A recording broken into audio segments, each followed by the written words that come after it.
Assalamualaikum warahmatullahi wabarakatuh. Halo semuanya. Di sini aku akan menjelaskan tentang sistem dispersi koloid. Semoga kalian suka ya. Happy watching.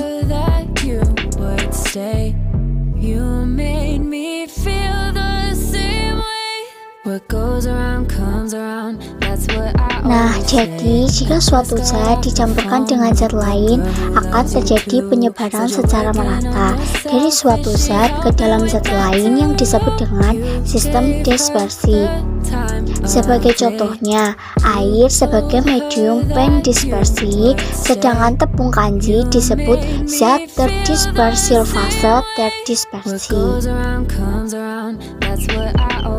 Nah, contoh dari sistem dispersi tersebut adalah seperti larutan, suspensi, dan juga koloid. Nah, aku akan menjelaskan tentang apa itu suspensi, apa itu larutan, dan apa itu koloid. Yang pertama yaitu suspensi. Suspensi merupakan sistem dispersi di mana partikel yang ukurannya relatif besar tersebar merata di dalam medium pendispersinya. Sebagai contoh adalah endapan hasil reaksi atau pasir yang dicampurkan dengan air. Dalam sistem dispersi tersebut, partikel-partikel dispersi dapat diamati dengan mikroskop dan bahkan dengan mata loh. Cepat lambatnya suspensi pengendap tergantung pada besar kecilnya ukuran partikel zat terdispersi. Semakin besar ukuran partikel zat terdispersi, maka semakin cepat terjadinya proses pengendapan. Untuk memisahkan suspensi dapat dilakukan dengan proses penyaringan atau disebut dengan filtrasi.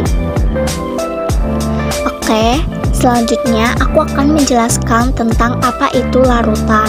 Larutan merupakan sistem dispersi yang ukuran partikel-partikelnya sangat kecil sehingga tidak dapat dibedakan antara partikel pendispersi dengan partikel terdispersi walaupun menggunakan mikroskop dengan tingkat pembesar yang tinggi. Jadi, larutan sangat kecil sekali partikel-partikelnya ya.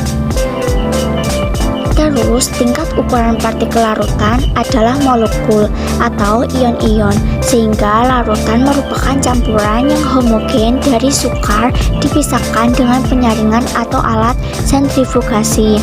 Sebagai contoh, jika ke dalam air ditambahkan garam dapur, air akan membeku di bawah 0 derajat Celcius.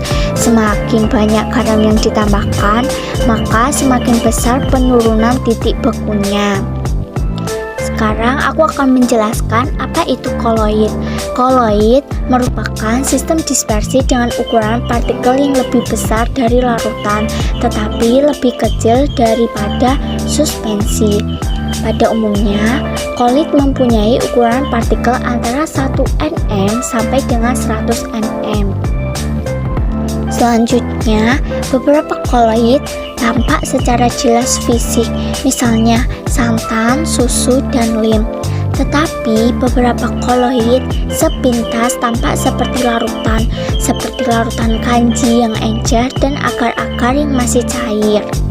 Oleh karena ukuran partikelnya relatif kecil, sistem koloid tidak dapat diamati dengan mata, tetapi dapat diamati dengan mikroskop dengan tingkat pembesar yang tinggi.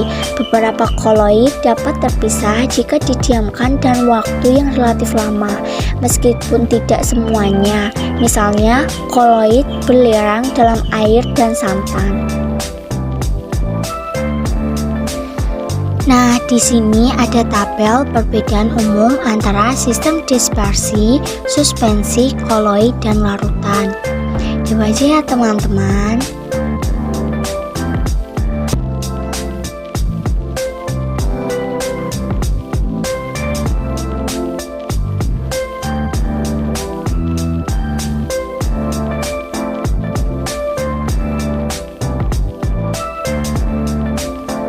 Dan sekarang aku akan memberikan contoh kepada kalian, contoh koloid dalam kehidupan sehari-hari kita.